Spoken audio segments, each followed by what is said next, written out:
রোজা রেখে লাইভে এসে এই কি বললেন শাবনূর। ভক্তদের উদ্দেশ্যে কি বক্তব্য দিলেন এই শাবনূর, কি বলছে সম্পূর্ণ ভিডিও দেখলে বুঝতে পারবেন। মূলত বর্তমানে সিনেমা জগৎ থেকে অনেক দূরে আছেন এই শাবনূর। আগে যে পরিমাণে সিনেমা করতেন এখন একটিতেও নেই তিনি। এখন মোটেও তিনি আগের মতো নেই। এখন তিনি পুরোপুরি পরিবর্তন হয়ে গিয়েছে। অস্ট্রেলিয়ার সিডনিতে এখন ছেলেকে নিয়ে ব্যস্ত এই শাবনূর। ছেলেকে মানুষের মতো মানুষ করার লক্ষ্যেই এগিয়ে যাচ্ছেন দিনের পর দিন। এখন মাহে রমজান মাসে সাদা কাপড়ে লাইভে এসে ভক্তদের উদ্দেশ্যে কিছু বার্তা দিলেন এই শাবনূর। তিনি ভক্তদের রমজানের শুভেচ্ছা জানিয়েছেন। এছাড়াও শুভেচ্ছা বার্তা জানিয়েছেন রমজান উপলক্ষে সবাইকে। মূলত এখনও তার রূপ নিয়ে প্রশংসা করছেন নেটিজেনরা। এটি নিয়ে তুমুল সমালোচনা আলোচনা তো হচ্ছে। ফিল্ম ইন্ডাস্ট্রি একবার কাঁপিয়েছে এই শাবনূর। যেভাবে আগে কাঁপাতো ফিল্ম ইন্ডাস্ট্রি, এখন তাকে দেখাই যায় না এই ফিল্ম ইন্ডাস্ট্রিতে।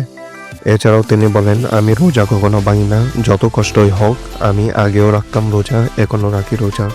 মূলত অস্ট্রেলিয়ায় বর্তমানে বসবাস করে নানা ব্যস্ত সময় পার করছেন এই শাবনূর। তিনি নামাজ রোজা নিয়ে তো পড়েই আছেন। এছাড়াও তিনি ছেলেকে মানুষ করার লক্ষ্যেই এগিয়ে যাচ্ছেন। এছাড়াও প্রথম রোজায় ফেসবুকে একটি স্ট্যাটাস দিয়েছিলেন এই শাবনূর। তিনি স্ট্যাটাসে দেশবাসীকে জানান বিভিন্ন শুভেচ্ছা এবং রমজানুল মোবারক। এদিকে তিনি লাইভে এলেন। মূলত শাবনূর সোশ্যাল মিডিয়ায় এখন জাগ্রত আছেন। মূলত দেশ বিদেশ ঘুরেই মূলত তার এই লাইভে আসা। এছাড়াও দেশের বিভিন্ন ইস্যুতে, যেমন কোর্ট আন্দোলন হয়েছিল, সরকার পতন নিয়ে নানা কথা বলেন এই শাবনূর। এছাড়াও যে কোনো ঘটনার মন্তব্য বাইরের দেশ থেকেই শেয়ার করেন এই নায়িকা। এদিকে গেল প্রায় 1 বছর ধরে অস্ট্রেলিয়ায় বসবাস করছেন এই শাবনূর।